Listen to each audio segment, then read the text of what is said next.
ये तो परमात्मा की कृपा है कि श्रद्धेय स्वामी जी को भगवान ने अपार सामर्थ्य दिया हुआ है। तो तभी, क्योंकि राष्ट्रवाद की बात और ये विदेशी एमएनसीज के साथ उलझने का काम और ये दुष्ट नेताओं को जो भी धमकाने का काम श्रद्धेय स्वामी जी ने शुरू कर दिया था, तो हमको लगने लगा कि अब ये जो है ना थोड़ा कहीं ना कहीं ये फांसेंगे, क्योंकि इनके पास बहुत सारे साधन हैं, बहुत सारी चीज़ें हैं, बड़े षड्यंत्र करने का इनके पास सामर्थ्य है, सारी शक्ति और सत्ता इनके पास है। तो हमने महाराज जी को कहा, मैंने कहा महाराज जी हम फंसेंगे कहीं ना कहीं, हमको तो अभी से दिख रहा है। हम तो तभी हमने 2004-05 में कहना शुरू कर दिया था। तभी फिर हमने दिव्य योग मंदिर ट्रस्ट के अलावा पतंजलि योग ट्रस्ट का निर्माण भी उसके बाद में किया। हमको लगता है एक ट्रस्ट का रजिस्ट्रेशन उत्तराखंड में है, एक ट्रस्ट को मैंने कहा महाराज जी दिल्ली से रजिस्टर्ड कर देते हैं। मेरे को क्या पता था कि जब सरकार सारे हाथ धो के पीछे लग जाती है तो चाहे देश में कहीं से भी कर लो, वो सारी जो है ना पकड़ करके एक तरफ से तुमको पटकनी देने के लिए तैयार हो जाते हैं। हमको पता नहीं था, पर हमने अपनी बुद्धि तभी लगा ली थी। हमने कहा महाराज जी एक कंपनी का एक ढांचा भी बना लेते हैं, जिससे कि ये जो प्रोडक्ट वगैरह है यदि ट्रस्ट के रूप में ये लोग परेशान करें तो वो भी चलता रहे। उस समय पर फिर यह पतंजलि आयुर्वेद का स्वरूप इस तरह से तैयार हुआ। फिर उसी समय पर जैसे मैंने कहा कि पतंजलि योग ट्रस्ट है, पतंजलि आयुर्वेद है, इस तरह से अलग अलग स्वरूप को हमने तैयार किया। करने के बाद में धीरे धीरे वो चीज़ खड़ी हुई। ये भी बड़ी विचित्र बात है, कंपनी बनाने के लिए हमको पहले पता नहीं था, क्योंकि श्रद्धेय स्वामी जी तो अभी भी बड़े गर्व के साथ कहते हैं कि मेरा कोई पर्सनल अकाउंट या खाता या मेरे नाम से इंच भर भी नहीं है, मैं भी ऐसा ही था। तो इस तरह से हम लोगों ने, फिर हमको पता नहीं था कि कंपनी बना करके कैसे काम किया जाता है। बड़े सारे लोगों से हम लोगों ने बातें की, हम लोगों ने सलाह लिया बैठ करके। अच्छा, कभी कभी क्या होता था कि सलाह तो मैं भी स्वामी जी को बड़ी सही सलाह देता, पर इनको लगता था कि ये प्रोफेशनल आदमी नहीं, ये कैसे एक्सपर्ट हो सकता है। तो 2-4 एक्सपर्ट को बुला करके बैठा देते, तो फिर हम अपनी सुनाते थे तो हाथ जोड़ के जाते थे, बोले जी हमसे ज़्यादा तो आचार्य जी जानते हैं। तो फिर स्वामी जी थोड़ा मान लेते थे। वैसे तो मान लेते हैं 99%, पर कभी कभी ऐसी चीज़ होती थी तो भी मान लेते थे। तो जो है हम लोगों को पता नहीं था कि किस तरह से कंपनी बनाया जाता है। तो उसके बाद में फिर पता चला, हमने कहा कि 2-4 पैसे वालों को ले लेते हैं और कंपनी बना देते हैं। तो कंपनी इस तरह से खड़ी हो गई। आप लोग बहुत सारे लोग बैठे हुए हैं। हम लोगों ने फिर शुरू किया, श्रद्धेय स्वामी जी ने, इस चीज़ के लिए मैं हमेशा जीवन भर के लिए हम कृतज्ञ रहेंगे, हम उनके इस उपकार के लिए। माता सुनीता जी ने और भाई श्रवण जी ने जितना भी साधन था, स्वामी जी ने उनको कहा, यूके में जो रहते हैं हमारे ट्रस्टी हैं, स्वामी जी ने कहा कि माता जी आपको ना कुछ हमको लोन दे दो, लोन दे दो। तो उन्होंने कहा जी ठीक है, कितना चाहिए। तो उन्होंने सोचा होगा कि स्वामी जी 2-4 करोड़ मांगेंगे। स्वामी जी ने कहा कि नहीं, हमको तो बहुत सारा पैसा चाहिए। तो जितना भी हो सकता था, मुझे एग्जैक्ट याद नहीं है, पर हमको 40 करोड़ के लगभग शायद हमको उन्होंने पर्सनल लोन, क्योंकि वो यदि कंपनी में दे देते तो कंपनी तो हमारी थी नहीं। उन्होंने, ये दुनिया की एक अद्भुत उदाहरण है, आज तक कभी शायद हुआ नहीं होगा। आप लोग कई बेटे हो, कई बाप हो, कुछ और भी रिश्ते में बैठे होगे, आप अपने पुत्र को या अपने बापू को भी नहीं दे सकते हो। ये एक दुनिया की अद्भुत घटना थी। हालांकि ये परमात्मा की कृपा रही कि लगभग हमने लौटा दिया अभी तक, अभी हमारा थोड़ा बहुत लौटाना बाकी है ईमानदारी से, पर उस समय हमारे पास कुछ नहीं था। तो उस समय पर मैंने टोटल हमारा खाता खोला 100 रुपये में, और 100 रुपये की खाते में करोड़ों रुपया पर्सनल लोन के रूप में बाकायदा अकाउंट से। और यहाँ हिंदुस्तान में भी एक तो भाई गोविंद जी जो उदयपुर वाले थे, कुछ उन्होंने दिया, एक पित्ती जी मुंबई से थे, उनसे हमने लिया, और गोविंद जी, पित्ती जी, 2 ये लोगों ने दिया। तीसरा मैंने सहयोग मांगा था, वो हमसे श्रद्धेय स्वामी जी के प्रति बहुत निष्ठा है। हालांकि वो एलोपैथिक बड़ी कंपनी के अपने मालिक हैं, मनहास जी ने दिया। इस तरह से 4-5 लोगों ने इंडिया से भी। हमने कहा कि भाई हमको पैसा दो। किस लिए दो? हमको पतंजलि आयुर्वेद रूपी एक संस्था खड़ी करनी है। तो फिर कैसे? बोले पर्सनल लोन, बिना रिटर्न के, बिना लिखत पढ़त के। मैंने एक दिन माता जी से पूछा, वो बात मुझे हमेशा याद आती है, और जब मैं याद करता हूँ तो मेरा हृदय भी भर आता है। मैंने एक दिन माता जी से पूछा, सुनीता माता से, मैंने कहा माता जी, क्योंकि मुझे पता था वो इतने पैसा वाले लोग नहीं हैं, उन्होंने अपना घर, अपनी फैक्ट्री, सब कुछ मॉर्गेज रख करके उसमें से लोन निकाल करके हमको पर्सनल लोन दिया, क्योंकि श्रद्धेय स्वामी जी के प्रति जो उनकी श्रद्धा थी, उनकी भावना थी कि स्वामी जी ने कहा इसलिए हमको देना है, सब कुछ मॉर्गेज रख करके। और मैं आपको बताता हूँ, उसके बाद यूके में क्राइसिस आ गया। क्राइसिस आने के बाद में जैसे प्रॉपर्टी की वैल्यू जो होती थी, जैसे मान लीजिए कि कोई प्रॉपर्टी की वैल्यू 10 करोड़ है तो घट करके 5 करोड़ की रह गई, तो बैंक वालों ने उनको बहुत परेशान किया और अभी तक भी उस क्राइसिस में वो काफ़ी उनको परेशान होना पड़ा, सिर्फ इसलिए क्योंकि उठा करके उन्होंने हमको पर्सनल लोन के रूप में भेजा। तो मैंने माताजी से कहा, मैंने कहा माताजी ये बताओ, कुछ भी लिखत पे नहीं है, एक लाइन भी कुछ लिखा हुआ नहीं है, इतना प्रूफ तो है क्योंकि वो ऑफिशियली आया है, आरबीआई के थ्रू, बैंक के थ्रू आया है, बैंक के थ्रू आकर के मेरे अकाउंट में गया है, ट्रांजैक्शन का तो पूरा पूरा पूरा एक पूरा प्रॉपर है सिस्टम में, पर रिटर्न में कुछ नहीं है। तो मैंने कहा माता जी यदि हमने ये पैसा नहीं लौटाया, मैंने एक दिन हंस करके वैसे मजाक में कहा कि मैंने कहा ये बताओ यदि तुम्हारे ये पैसे हमने नहीं दिए तो तुम क्या करोगे? आप सोचो कि आप क्या कहते हो उस स्थिति में। तो माता ने क्या कहा आप सुनेंगे। तो मुझे उस देवी के प्रति बिल्कुल मैं श्रद्धानत हूँ इस बात के लिए। बोला आचार्य जी, हम लोगों ने जब 15-20 साल पहले शुरू किया था, हम पेट्रोल पंप में काम करते थे, फिर हम धीरे धीरे पेट्रोल पंप हमारा तब तक हो गया था जिससे हमारा घर चलता था। हम ऐसा सोच लेंगे कि हम 15-20 साल पहले जहाँ से शुरू किया था फिर हम वहीं पहुँच गए, हम ऐसा मान करके फिर अपना काम शुरू करेंगे। यह उनका उत्तर था।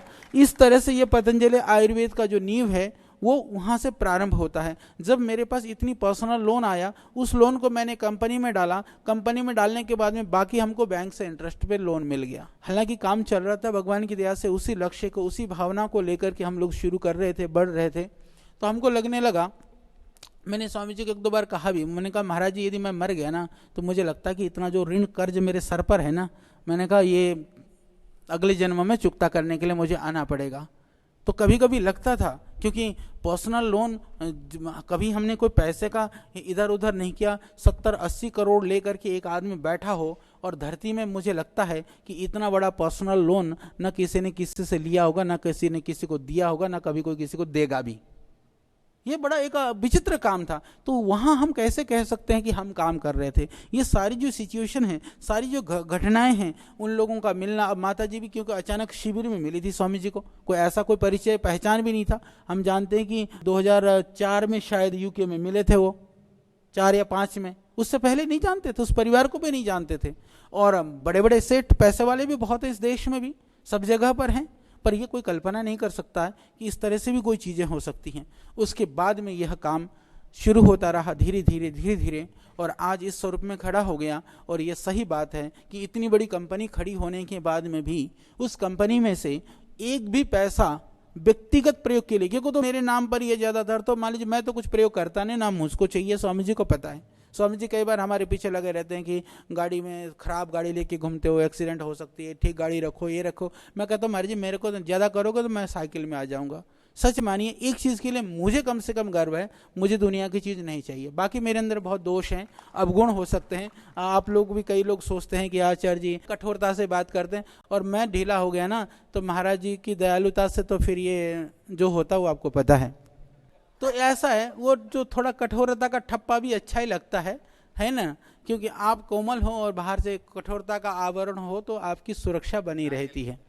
नहीं, वो ना भी हो, वो तो नारियल तो है, ना होने से भी ना, जैसे कभी कभी क्या होता है ना, एक हाथी को जो है वो कहते हैं कि हाथी के झुंड में से एक ने कहा देखो ये हाथी की स्थिति तुमको दिखाया जाए, तो सबको तो जंजीर बांध दिया, एक हाथी को वो बांधने की वो कर करके, जैसे रात को बांध देते थे स्टाइल से, जैसे हाथ से ऐसी आकृति कर करके भाव भंगिमा की गई, छोड़ दिया गया। तो बाकी तो हाथी सारे सवेरे सबको खोल दिया, सब चले गए। वो हाथी बंधा हुआ नहीं था, फिर वो ऐसे ही खड़ा है। लोगों ने कहा भाई, वो बोले देख ये ऐसे ही खड़ा है। बोला क्योंकि इसके दिमाग में ये है कि कल मेरे को बांधा गया था, जब तक उसको खोला नहीं जाएगा वो निकलेगा नहीं। तो जाकर के उसने वो खोलने की एक्टिंग करी और हाथी चल पड़ा। तो अच्छा है कि हमारी एक आभा मंडल थोड़ी सी कठोरता की है, तो मैं सुरक्षित हूँ। धन्यवाद, ऐसे बना के रखना।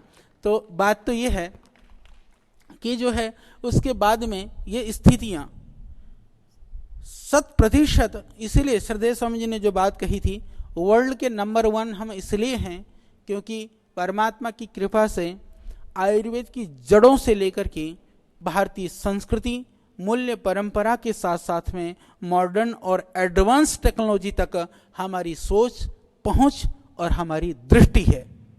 और 100% चैरिटी की बात इसलिए है क्योंकि दुनिया में हमको दुनिया की चीजें नहीं चाहिए, हमको नहीं चाहिए। जितना हमको जीवन निर्वहन के लिए चाहिए बहुत है। आपको इस बात का पता होना चाहिए। संस्था के स्वरूप का बोध होने से हमको उस संस्था के साथ काम करने में, उसके साथ जुड़ने में गर्व की अनुभूति होनी चाहिए। ये आपके लिए ये बहुत बड़ी बात इस रूप में है। देखो, तुम्हारा परिवार का भरण पोषण भी हो रहा है, इसमें से जीवन निर्वहन का साधन भी प्राप्त हो रहा है। उसके साथ साथ में तुम्हारी समाज में, सोसाइटी में, प्रांत में, देश में तुम्हारी प्रतिष्ठा भी बढ़ रही है। रिश्तेदारों में, मिलने वालों में, मित्र मंडली में भी आपकी यश और प्रतिष्ठा की वृद्धि हो रही है। सब कुछ तो आपको मिल रहा है। फिर भी यदि पतंजलि की जिम्मेदारी को, जिस जिम्मेदारी को श्रद्धेय स्वामी जी ने आपको सौंपा है, आपकी जो जिम्मेदारी का पार्ट है, उसको यदि आप ठीक से नहीं करेंगे तो मैं यही कह सकता हूं कि आपसे बड़ा दोष और पाप का भागी कोई नहीं होगा। तो हमको पैसे के लिए और व्यवस्थित करने की आवश्यकता नहीं है। हमको जिम्मेदारी के निर्वहन के लिए हमको पुण्य और यश की प्राप्ति और हो, उसके लिए और व्यवस्थित काम करने की आवश्यकता है। बस मैं इतना ही कहना चाहता था, जो इसलिए मैंने वो पीछे की बात बताई, क्योंकि हम उसी भाव से काम करते हैं। जिस भाव से जो संस्था का जो स्वरूप होता है, जो काम होता है, इसको जीवन निर्वहन के संसाधन को तो बोनस के रूप में आप समझो।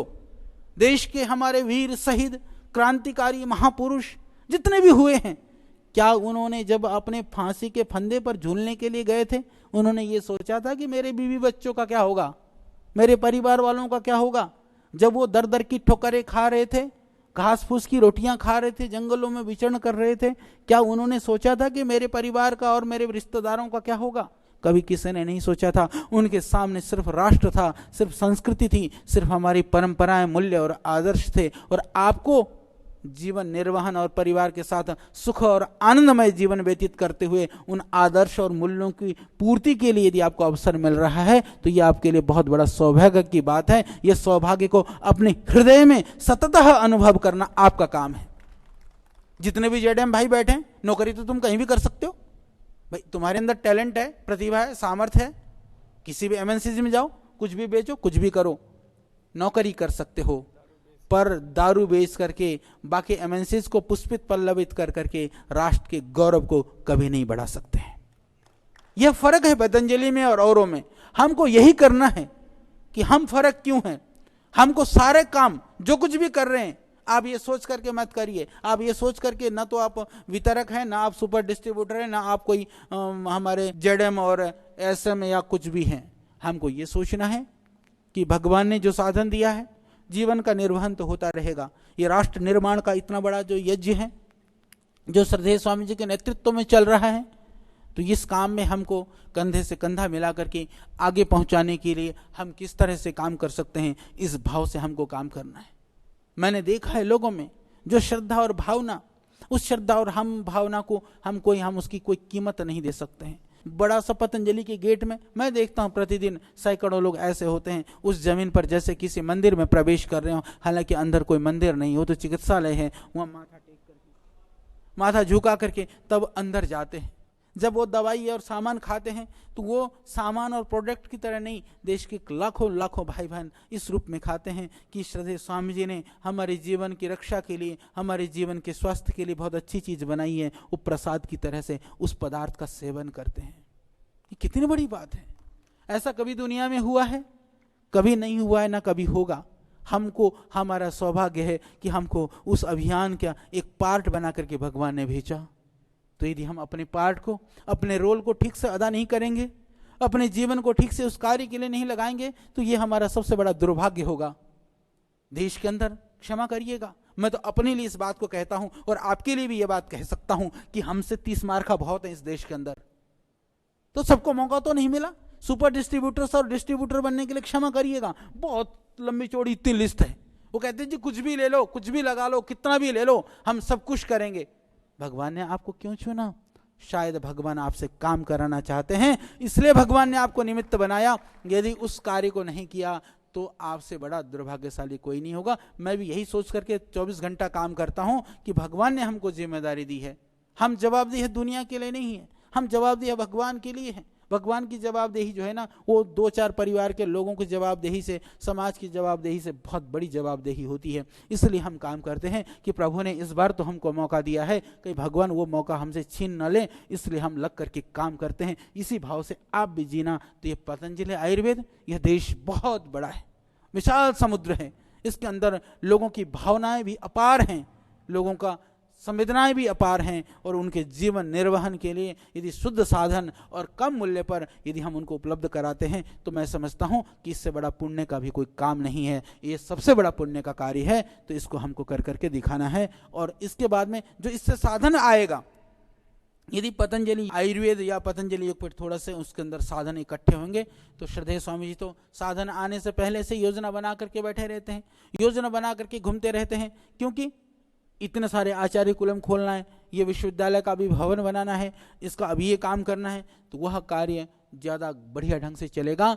तो उधर से तो आपका जीवन निर्वहन होगा, उधर से लोगों को सुंदर स्वास्थ्य और समृद्धि मिलेगी। तो यहाँ पर राष्ट्र के लिए, संस्कृति के लिए, शिक्षा के लिए, स्वास्थ्य के लिए और देश को ऊपर उठाने के लिए संसाधन जुटेगा। इस तरह से हम सब मिलकर के इस देश के निर्माण में एक महती भूमिका निभाएंगे। तो ये परमात्मा की व्यवस्था के तहत हम सब इकट्ठे हुए हैं, और हमको इस भाव को, इस स्थिति को इस रूप में हमको लेना है कि इस मौका से हमको चूकना नहीं है, इस अवसर को हमको अपने हाथ से नहीं जाने देना है। बाकी फिर कोई फर्क नहीं पड़ता है कौन कंपटीशन में है, कौन विरोधी है, कौन सहयोगी है, सरकार क्या कर रही है, नोटिसें कितने आ रही हैं, लोग कितना परेशान कर रहे हैं, हम जेल में हैं, रेल में हैं, मैदान में हैं, पहाड़ में हैं, कहीं भी कुछ फर्क पड़ेगा नहीं, क्योंकि हमारे कर्म शुक्ल होंगे, हम शुभ्र कर्म का अनुष्ठान करेंगे, हमारे कर्म श्वेत होंगे तो हमारा परिणाम सुखद होगा, और हमारे कर्म काले होंगे तो दिखा हुआ प्रकाश भी वो अंधेरे में कब बदल जाएगा कोई नहीं कह सकता। तो इसी भाव से आप इस कार्य को और आगे बढ़ाएं, क्योंकि इस साल का हमारा लक्ष्य और बहुत बड़ा लक्ष्य लेकर के पूरा करना है। और दूसरी बात यह भी है, मैं आपसे यह भी निवेदन करूंगा, और नीचे तक भी आप इस संदेश को पहुंचाइए, जो लोग ठीक से काम नहीं कर रहे हैं, या आप भी ठीक से नहीं कर पा रहे हो, या तो अपने आप अपना एरिया को कम कर दो, लालच में मत रहो, और नीचे वालों को भी प्यार से कहो, तुम क्यों इस कार्य को रोक करके पाप कमा रहे हो, दूसरे को करने दे दो, तुम दूसरे कार्यों से संस्था का सहयोग कर लो, क्योंकि इस अभियान को आगे बढ़ाने के लिए सुपर डिस्ट्रीब्यूटर बन करके ही सहयोग कर सकते हो, ऐसा कोई जरूरी नहीं है। हमारे लाखों लाखों योग शिक्षक, लाखों लाखों हमारे कार्यकर्ता भाई बहन रात दिन निस्वार्थ भाव से तप करते हुए श्रद्धेय स्वामी जी के इस अभियान को आगे बढ़ा रहे हैं, तो कहीं वो डिस्ट्रीब्यूटर सुपर डिस्ट्रीब्यूटर न बन करके भी काम कर रहे हैं, तो आप भी ऐसे भी कर सकते हैं। तो वह भी आप सोच लेना। बहुत बहुत धन्यवाद, बहुत बहुत प्रणाम। श्रद्धाचार्य श्री ने ये बताया ही नहीं, फिर धीरज भाई की पार्टनरशिप का क्या हुआ? उसके बाद में मैंने एक दिन पूछा, मांगने तो आए नहीं है, मैंने कहा पटेल साहब पार्टनरशिप वाली कहानी क्या थी, सुन लो, ये बहुत सुनने की कहानी है। तो कहने लगे मुझे पता था तुम लोग बाबा लोग हो, करोगे कि नहीं करोगे। मैंने कहा मैं पैसे पूसे लगा दूंगा, और तुम छोड़ छाड़ करके बैठ गए तो फिर मेरा तो क्या होगा, इसलिए कहा था आप लोग अच्छा काम कर रहे हो, मेरे को कुछ नहीं चाहिए। ये पार्टनरशिप थी।